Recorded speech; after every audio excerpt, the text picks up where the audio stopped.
সাদ বিন মুআজ রাদিয়াল্লাহু তাআলা আনহু ৩০ বছর বয়সে কালেমা পড়লেন, মুসলমান হলেন।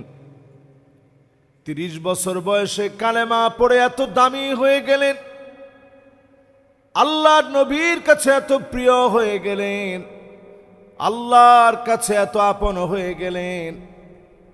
৩৬ বছর বয়সে ইন্তেকাল করলেন।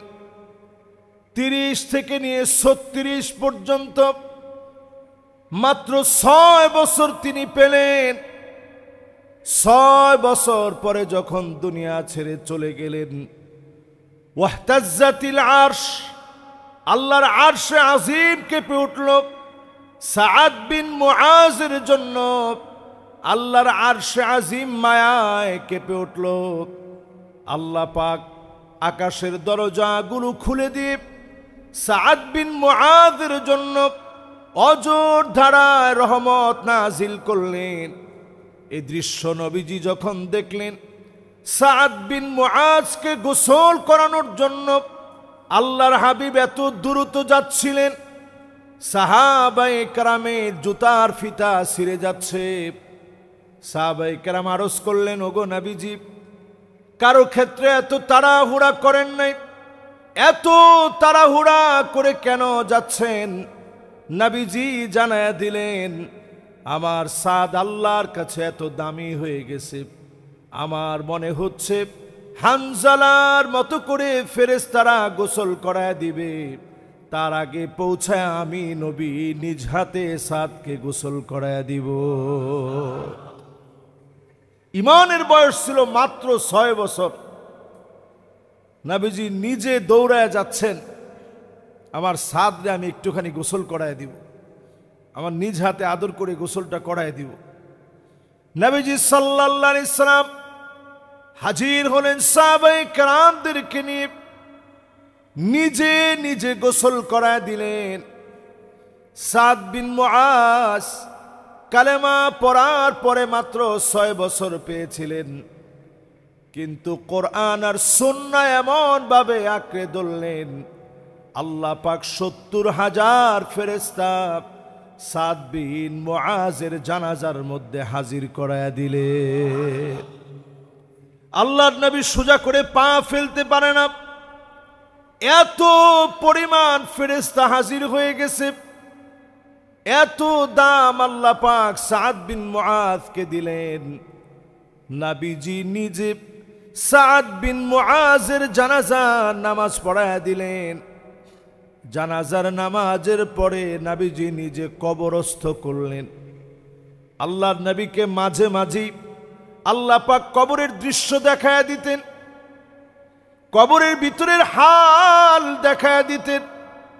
সাদ বিন মুআজের কবরের ভিতরের দৃশ্য যখন দেখায়া দিলেন, নবীজি দেখতে পেলেন চতুর্দিক থেকে মাটিগুলা সাদ বিন মুআজের দেহের দিকে আসতেছে। মাটিগুলা যখন হালকা করে সাদ বিন মুআজকে একটা চাপ মেরেছে, আল্লাহর নবী দৃশ্য দেখা মাত্র চিৎকার করে উঠলেন। দুইটা চোখ দিয়ে অঝর ধারায় নবীজির পানি গড়ায় গড়ায় পড়ছে, গাল মুবারক ভিজে গিয়েছে।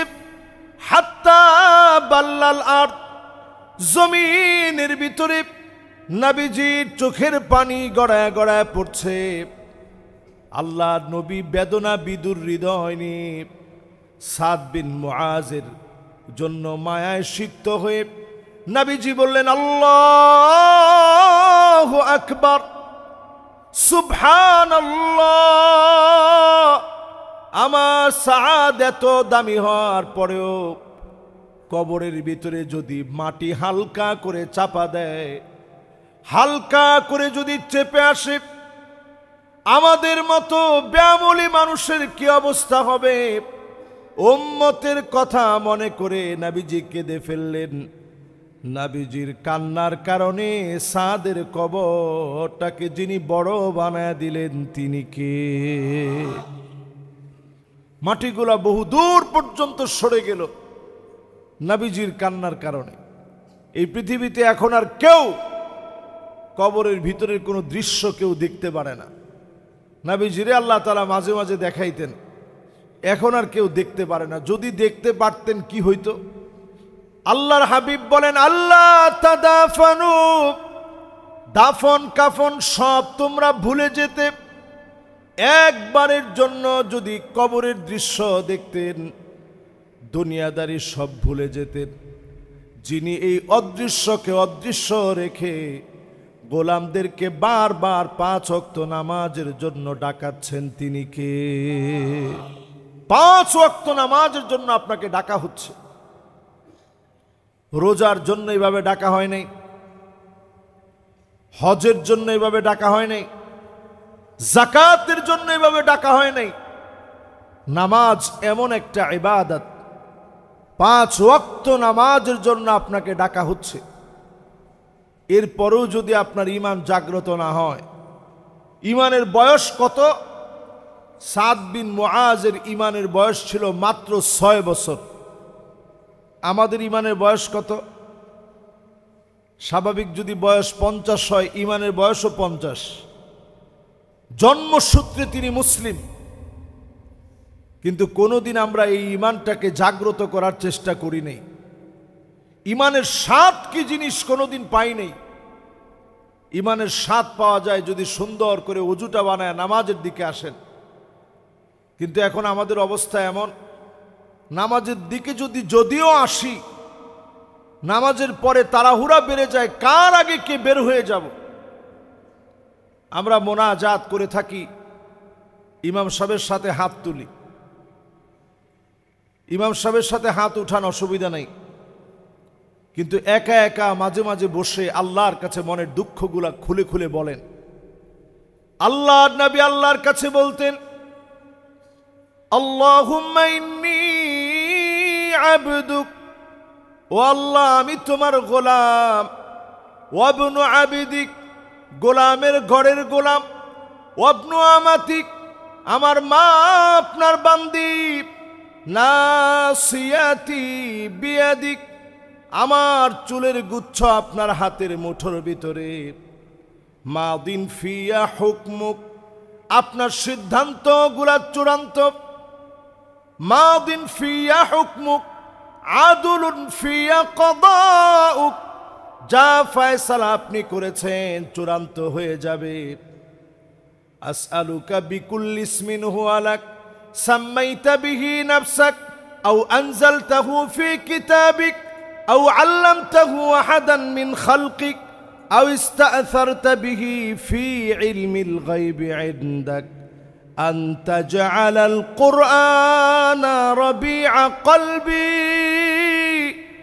ওয়া নূরা সাদরি ওয়া জালাআ হুজনি ওয়া যাহাবা হাম্মি। নবীজি দোয়া করতেন, আল্লাহ তাআলা যত নাম আপনার আছে সব নাম ধরে ডাকতেছি, যত নাম আপনি কিতাবের ভিতরে দিয়েছেন নামগুলা ধরে আপনারে ডাকতেছি, যত নাম আপনার কাছে গোপন করে রেখে দিয়েছেন নামগুলা ধরে ডাকতেছি, যত নাম আপনার কোন গোলামকে শিখিয়েছেন ওই নামগুলো ধরে ডাকি। আনতা জালাল কুরআন রাবিআ কলবি, এই কোরআনকে আমার হৃদয়ের বসন্ত বানায় দেন, নূর সাদরি, বক্ষের আলো বানায় দেন, জালাআ হুজনি, আমার দুশ্চিন্তাগুলো দূর করে দেন, যাহাবা হাম্মি, পেরেশানি আমার কাছ থেকে উঠায় নেন। আল্লাহর নবী এত কিছু বলে আল্লাহর কাছে যা চেয়েছেন এই জিনিসগুলো আল্লাহ পাক নবীজিকে পুরাপুরি দিয়েছেন। এজন্য নবীজি অল্পে তুষ্ট হয়ে গিয়েছেন, ক্ষুধা পেটে থেকেছেন, কোনোদিন আল্লাহর কাছে অভিযোগ করে নাই। যন্ত্রণায় সহ্য করেছেন, কোনোদিন অভিযোগ করে নাই। একটার পর একটা কষ্ট পেয়েছেন, কোনোদিন কোনো অভিযোগ করে নাই। এই দুনিয়ার জীবন বড় ঠুনকো হয়ে যাবে, আখিরাতের জীবন এত বড় হয়ে যাবে কল্পনাও করা যায় না। কাআন্নাহুম ইয়াওমা ইয়ারাউনাহা লাম ইয়ালবাসু ইল্লা আশিয়াতান আও দুহাহা, সকাল সন্ধ্যার ভিতরে 60-70 বছর সব ফুরায় যাবে। আখিরাতের একটা সকাল একটা সন্ধ্যার ভিতরে এত বড় জীবনে যিনি আপনাকে পাই টু পাই হিসাব নেবেন তিনি কে? আউয়ালু মা ইউহাসাবু বিহিল আবদু ইয়াউমাল কিয়ামাতিস সালাত, প্রথম হিসাব হবে নামাজ নিয়ে। নামাজের হিসাব যদি পাকা হয়ে যায় অবশ্যই আপনার হিসাবকে যিনি সহজ বানায় দিবেন তিনি কে? নামাজের হিসাব আল্লাহ প্রথমে নিবেন। বাংলাদেশে আমরা দিন কায়েমের কথা বলি, দিন কায়েম হবে তখন মানুষ নামাজি হবে যখন, ঠিক কিনা বলেন? এখনো যদি আপনি মুসলিম হয়ে নামাজ না পড়েন, দিন এই জমিনে কায়েম হবে কেমনে? দিন কায়েম হবে তো তখন যখন আপনি নামাজি হবেন, নামাজ পড়বেন। একটা জনগোষ্ঠী যখন নামাজি হবে আল্লাহ পাক ওই জনগোষ্ঠীকে দিয়ে আল্লাহ তাআলা খেদমত করাবেন। গোটা জাতির পরিবর্তন আসবে, সংস্কার আসবে। আমাদের দেশে সব সমস্যার মূলে আমরা মুসলিম ঠিক, কিন্তু ইসলামকে আমরা চর্চা করি না। যদি চর্চা করতাম, চুরি ডাকাতি চাঁদাবাজি রাহাজানি ছিনতাই মাদকাসক্ত ড্রাগ এডিক্টেড এই সমস্ত সমস্যাগুলা দূরীকরণে নামাজ সবচেয়ে বড় ভূমিকা রাখত যদি এই সমাজের মানুষগুলা নামাজি হতো, ঠিক কিনা বলেন? আমরা নামাজ পড়ি কখন? নামাজ পড়ি তখন এই যে আজকে জুমাবার, ঠিক জুমাবারের যে দৃশ্য, এই দৃশ্যটা আসরের সময় থাকবে। অনেকে মনে মনে চিন্তা করতেছেন, হুজুর আসরের সময় তো অনেকের বিবাহের দাওয়াত আছে, উনি বিবাহের জন্য দাওয়াত খাওয়ার জন্য চলে যাবেন, উনি আসবেন কেমনে? অনেকে তো বিবাহ খাওয়ার জন্য এখানেও আসবে। এই এলাকা থেকে আপনি যেমন আরেক এলাকায় যাবেন, ওনারাও তো আসবে। এইভাবে যদি আমরা জুমার নামাজকে যেমন গুরুত্ব দিয়ে পড়ি, এরকম গুরুত্ব যেদিন আপনি অন্যান্য নামাজেও দিবেন, ওই দিন এই জমিনের দিন কায়েম সহজ হয়ে যাবে, ঠিক কিনা বলেন? নামাজের গুরুত্ব বাড়ায় দেন। নবীজি আমার নামাজের ব্যাপারে এমন ছিলেন, আম্মা জান আয়েশা বলেন, নামাজের সময় যখন হয়ে যেত কান্নাহু লা ইয়ারিফুনানা, নবীজির দিকে আমরা তাকায় দেখতাম কেমন যেন মনে হতো আল্লাহর নবী আর কাউকে চিনেন না, সব পরিচিত লোকেরা অপরিচিত হয়ে যেত। নামাজের সময় হয়ে গেলে নবীজি আর কাউকে চিনতেন না। নামাজের সময় হয়ে গেছে, এই সময়ে কাউকে আর চিনার দরকার নাই, শুধুমাত্র যাকে চিনবেন তিনি কে।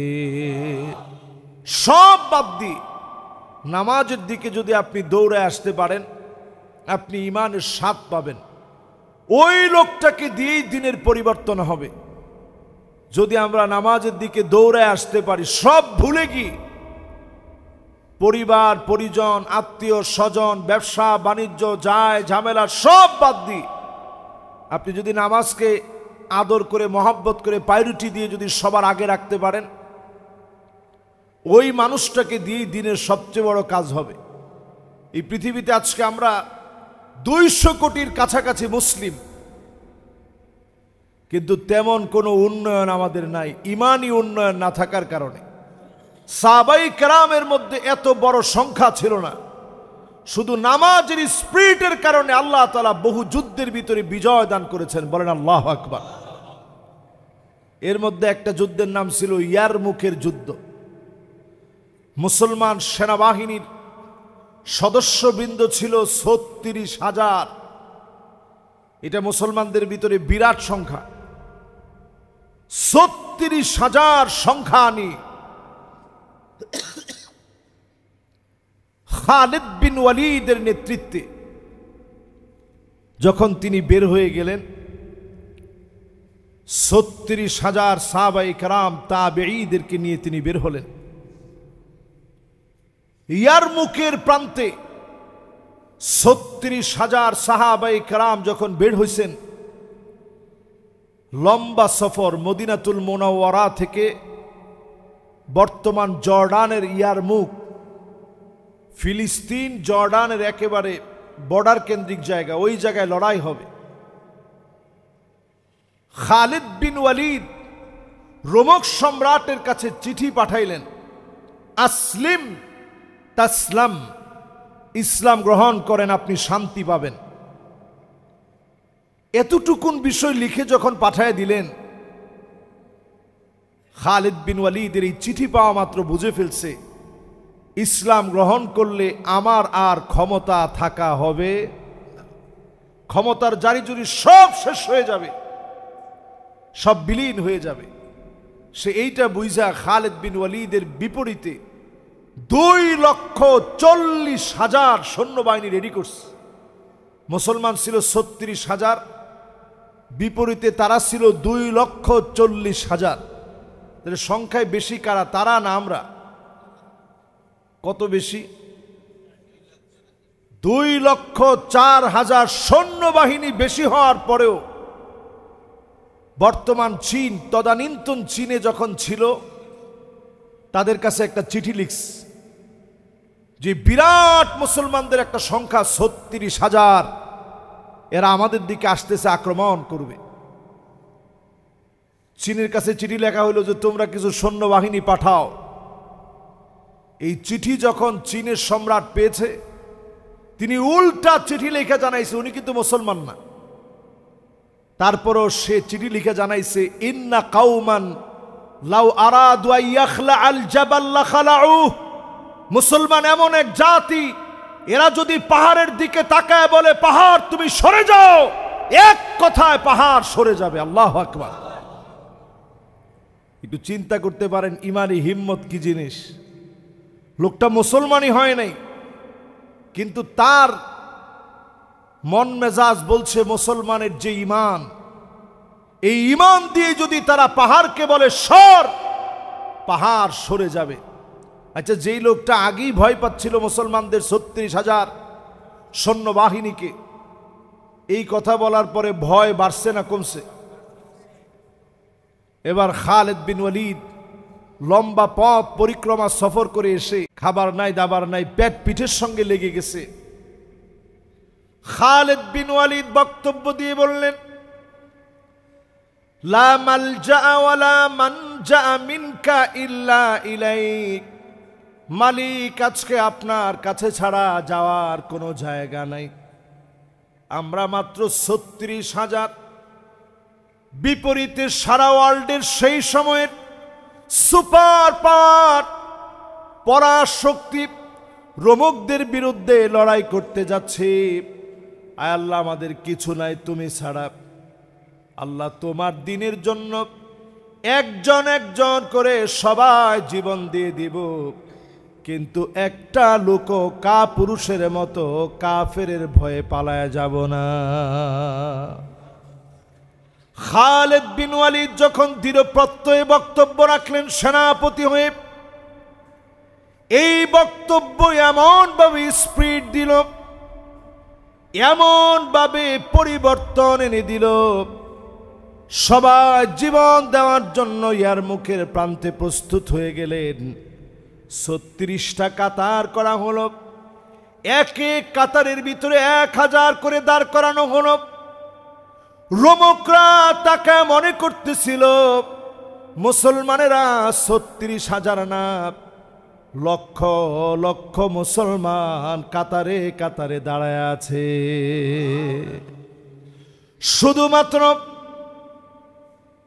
শুধুমাত্র কৌশল অবলম্বন করলেন মুসলমানেরা।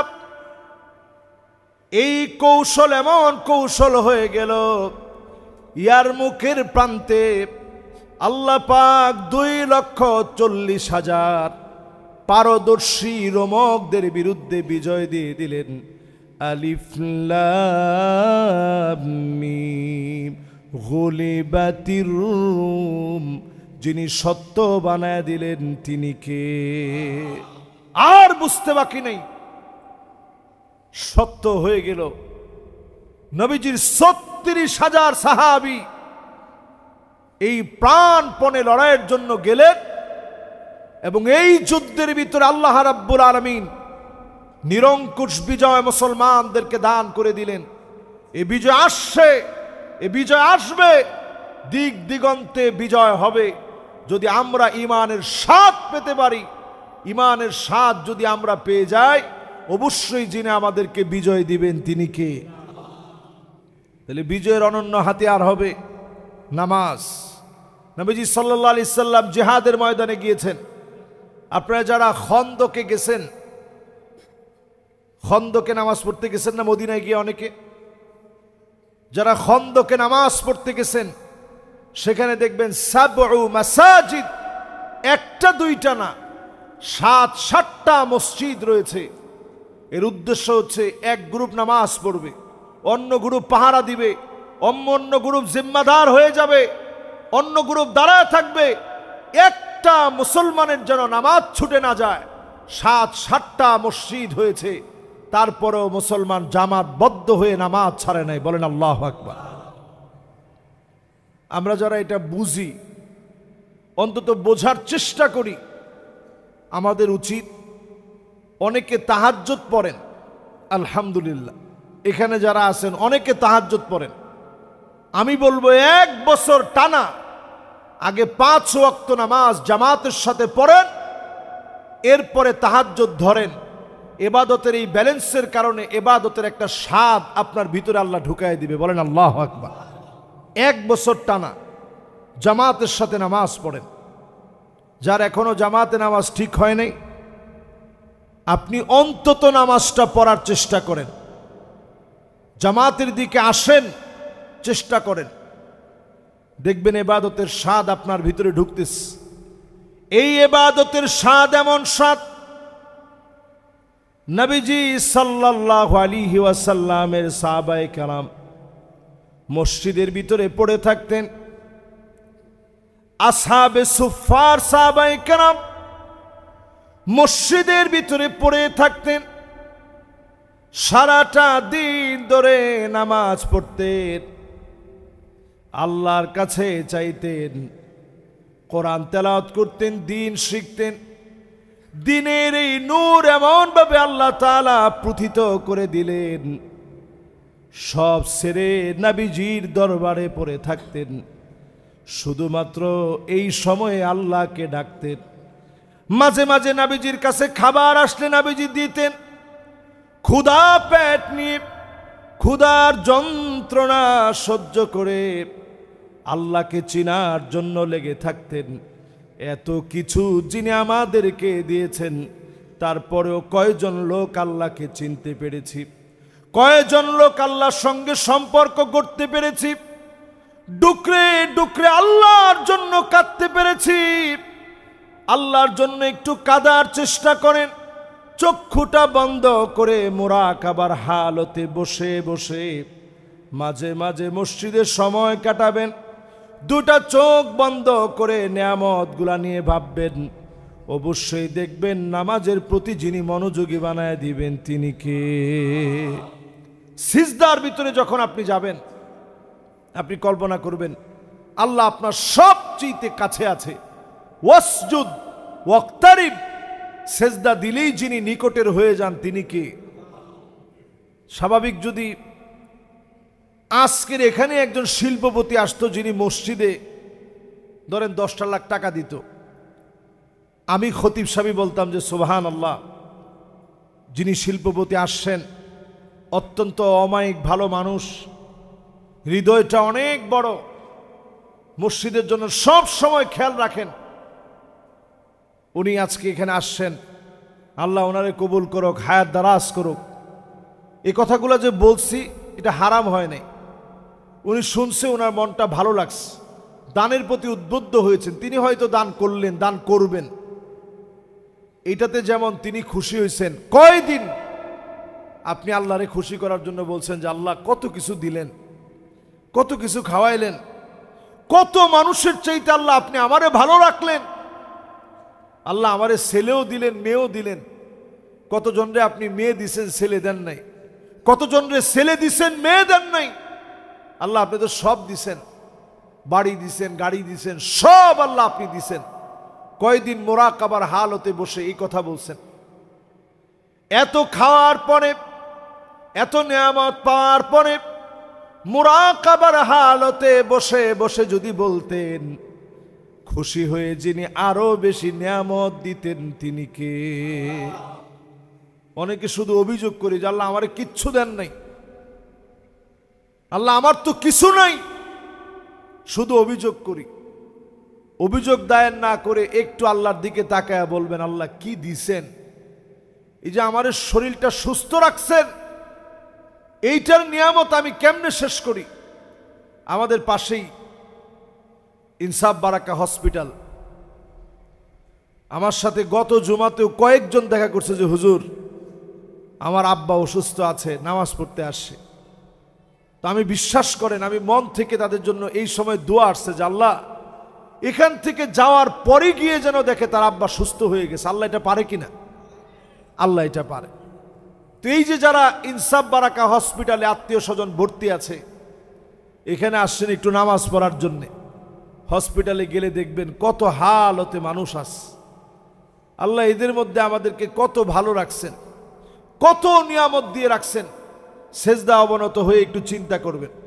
আমাদের সভাপতি সাহেব আইসিইউতে ছিল প্রায় ৬৭ দিনের মতো। উনি তো বলতে গেলে মৃত প্রায় ছিলেন। জীবনের একটা বড় অধ্যায় ওনার কেটে গেছে এই শিক্ষার মধ্য দিয়ে। কারে বলে জীবন? আজকে আল্লাহ তাআলা সুস্থ করছেন, এখানে বসছেন। এরকম কতজনকে আল্লাহ তাআলা রোগ দিয়ে কত পরীক্ষা নিছেন, এখন আল্লাহ সুস্থ করছেন। সে শুকরগুজারি আল্লাহর জন্য একটু আদায় করে। আল্লাহর জন্য শুকরগুজারি যারা আদায় করবে, ইমানের পরিচয় আপনি দিলেন। আজাবান লিআমরিল মুমিন, মুমিনদের পরিচয় হবে মুমিন যখন বিপদে পড়ে যাবে আল্লাহর উপরে মুমিন শুধু সবর করে নেবে, আর যখন নিয়ামত পেয়ে যাবে মুমিন আল্লাহর শুকরিয়ায় মাথা অবনত করে দিবে। এজন্য মুমিনের নিয়ামত যিনি বৃদ্ধি করে দিবেন তিনি কে?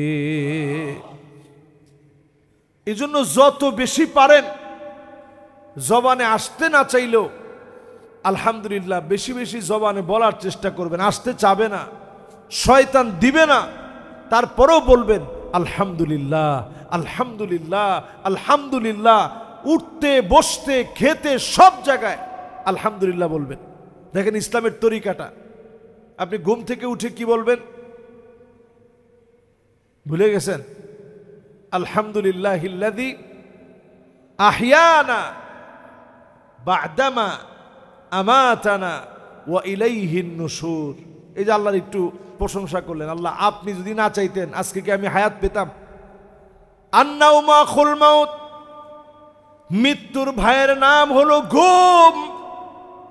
এই ঘুম কতজন ঘুমায় যায় আর কোনো দিনের জন্য জেগে ওঠে না।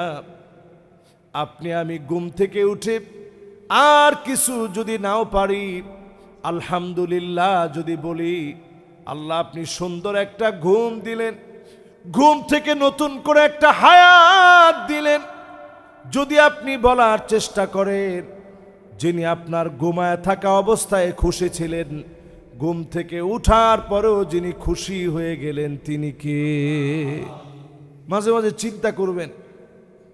আমি ময়মনসিংহে একদিন মাহফিলে গেলাম, খানা খাচ্ছিলাম, হঠাৎ করে কারেন্ট চলে গেছে। আমার পাশে একজন অন্ধ হাফেজ, উনিও খানা খাচ্ছিলেন। খানা খেতে খেতে যখন কারেন্ট চলে গেছে আমি বললাম, যাহ ভাই একটু জেনারেটর কি নাই? জেনারেটর থাকলে তো ভালো হইতো, নাহলে খাবো কেমনে, মাছের কাটা বাঁচবো কেমনে? পাশ থেকে ওই হাফেজ উনি বলে উঠলেন, ওনার নাম ছিল কাজিম উদ্দিন সাহেব, হায়াতে আছেন কিনা আমি জানি না। তো মাওলানা কাজিম উদ্দিন সাহেব পাশ থেকে বলে উঠলেন যে হুজুর সারা জীবনের জন্য আমার কারেন্ট চলে গেছে। আমার ভিতরে এমন ভাবে লাগছে কথাটা, আল্লাহু আকবার, সারা জীবনের জন্য হুজুর আমার কারেন্ট চলে গেছে। আমি চিন্তা করলাম, আহারে একটু মুহূর্তের জন্য অন্ধকার হয়ে গেছে, সহ্য করার মতো না, খাওয়ার মতো তৌফিক নাই, কাটা বিঁধে যায় কিনা কে জানে। কিন্তু আমি লক্ষ্য করলাম একটু পরে যখন জেনারেটর ব্যবস্থা করা হলো, আমি দেখলাম সে ঠিকই চেষ্টা করে কাটাগুলো বেছে বেছে খাচ্ছে, অথচ আমরা অন্ধকারের ভিতরে খাইতে পারি না। আমি উনারে জিজ্ঞাসা করলাম যে আপনি কি স্বপ্নে কিছু দেখেন? বলতেছে না হুজুর, স্বপ্নেও আমি কোনোদিন কিছু দেখি নাই, স্বপ্নের ভিতরে আমি শুধু শুনি। আমি চিন্তা করলাম যখন আমরা ঘুমায় যাই চোখ তো বন্ধ থাকে, যিনি আমাদের মগজ, আমাদের দিমাগ, আমাদের ব্রেনকে যিনি জাগ্রত রাখেন, সচল রাখেন, এমনকি ব্রেনটাকে আল্লাহ তাআলা ওই সময়ে ডোপামিনকে আল্লাহ তাআলা আমাদের ব্রেনে সচল করে দিয়ে আমাদের ব্রেন থেকে এমন নিঃসরিত কিছু রস আল্লাহ তাআলা বের করে দেন ঘুমের ভিতরে, যেটা ক্যান্সারের প্রতিশোধক হয়ে যায়। জোরে কোন আল্লাহু আকবার। এজন্য যখন ঘুমান আল্লাহর নাম নিয়ে ঘুমাবেন, যে আল্লাহ আপনি ঘুম পড়াইতেছেন। তো চিন্তা করেন একজন অন্ধ মানুষ ঘুমের ভিতরেও কিছু দেখতে পারে না, শুধু শুনতে পারে। আমি আপনি তো যখন ঘুমায় যাই অন্ধের মতো হয়ে যায়, কিন্তু আল্লাহ কত কিছু দেখায় ঘুমের ভিতরে, কত কিছু আল্লাহ দেখায়, তারা শুধু শুনে, দেখতে পারে না। এই জন্য আল্লাহর প্রত্যেকটা নিয়ামত নিয়ে ভাববেন। Human eyes can be identify more than 1 million colours. ছোট্ট 2 মিলিমিটার ডাইমেনশনের চোখ, এই চোখের ভিতরে আল্লাহ কি দিয়েছে একটু চিন্তা করবেন। এই চোখের ভিতরে আল্লাহ শাটার দিয়েছে, লেন্স দিয়েছে। ক্যামেরার যেমন লেন্স আছে, এর চাইতে কত কত পাওয়ারফুল লেন্স আল্লাহ তাআলা দিয়েছে। 10 লক্ষ কালার যদি আপনার সামনে রাখা হয়, এটা শনাক্ত করা চোখের পক্ষে অসম্ভব কিছু হবে না। জোরে কোন আল্লাহু আকবার। 10 লক্ষ কালার, এত পাওয়ার আল্লাহ তাআলা চোখকে দিয়েছে। এই চোখ দিয়ে কোরআন পড়বেন। আগের দিনের মানুষের এত চশমা লাগতো না, এখনকার মানুষের অনেক চশমা লাগে। আপনারা মনে মনে চিন্তা করবেন যে হুজুর আপনি নিজেও তো পড়ছেন। আমি নিজে, এটা কোনো পাওয়ার নাই, এটা পড়ছি। অনেক ক্যামেরা থাকে সব জায়গায়, ফোকাস হয় অনেক জায়গায়, এটা যেন চোখের কোনো ক্ষতি না হয়, এই জন্য আমি চশমাটা পরি। এটার কোনো পাওয়ার নেই। তবে আলহামদুলিল্লাহ আমার দাদারও কখনো চশমা লাগে নাই, আমার আব্বার একেবারে হালকা পাওয়ারে লাগে। আগের দিনের মানুষের চশমা লাগতো না কেন? খাবার দাবার ভালো ছিল, আর তারা দেখতেন ওই সময় বৃদ্ধ বয়সেও বসে বসে কোরআন পড়তেন। বলেন আল্লাহু আকবার। আমরা কোরআনের সাথে সম্পর্ক কমাই দিয়েছি। অন্তত যেন জুমাবারে সূরা কাহফ আমরা পড়তে পারি। পুরা সূরা কাহফটা পড়বেন। আদা আলাহু মিনান নূরি মা বাইনাল জুমআতাইন।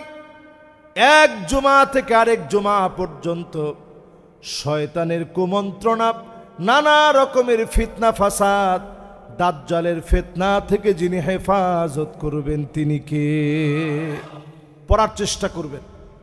যদি পুরো সপ্তাহটা আপনার জন্য নিরাপদের চাদরে আল্লাহ বেষ্টিত করে দেন, আর প্রতিদিন সূরা কাহফের প্রথম 10টা আয়াত পড়বেন, এটা পড়তে পড়তে মুখস্থ বানায় ফেলবেন।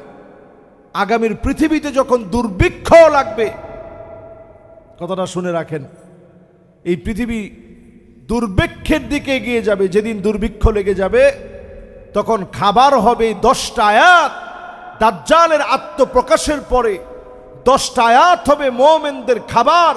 যখনই আপনি 10টা আয়াত পড়বেন, ক্ষুধা পেটে থাকবেন, যিনি ক্ষুধাটাকে মিটায় দিবেন, তৃষ্ণার্ত থাকবেন, তৃষ্ণা আল্লাহ মিটায় দিবেন, তৃষ্ণাকে আল্লাহ তাআলা মিটিয়ে দিবেন। আপনার পিপাসা, ক্ষুধা, যন্ত্রণা, যাতনা সব মিটিয়ে দিয়ে আল্লাহ পাক অলৌকিকভাবে আপনার পেট আল্লাহ ভরায় দিবেন। বলেন আল্লাহু আকবার। খাবার থাকবে দাজ্জালের হাতে। সে মানুষকে দেখায় বহু মানুষকে প্রলুব্ধ করে ফেলবে। শিকল দিয়ে বেঁধেও অনেক নারীদেরকে বেঁধে রাখা যাবে না, তার ফিতনার দিকে ছুটবে। তাহলে বাঁচবে কারা? যারা সূরা কাহফের আমল করেছে তারা বাঁচবে। এই জন্য সূরা কাহফের প্রথম 10টা আয়াত একবারে মুখস্থর মতো করে ফেলেন। ইনশাআল্লাহ শুনতে থাকেন মোবাইলে, দেখবেন মুখস্থ হয়ে যাবে। আল্লাহ যেন আমাদেরকে তৌফিক দান করেন। পড়েন আমিন। যতগুলো কথা বললাম আল্লাহ তাআলা ভুল ত্রুটি মাফ করে দিই, সঠিক কথাগুলোর উপরে আমাকে আপনাদের সবাইকে আমল করার তৌফিক দান করুক। ওয়া আখিরু দাওয়ানা আলহামদুলিল্লাহি রাব্বিল আলামিন। যারা সুন্নাহ পড়ি নাই পড়ে নেই।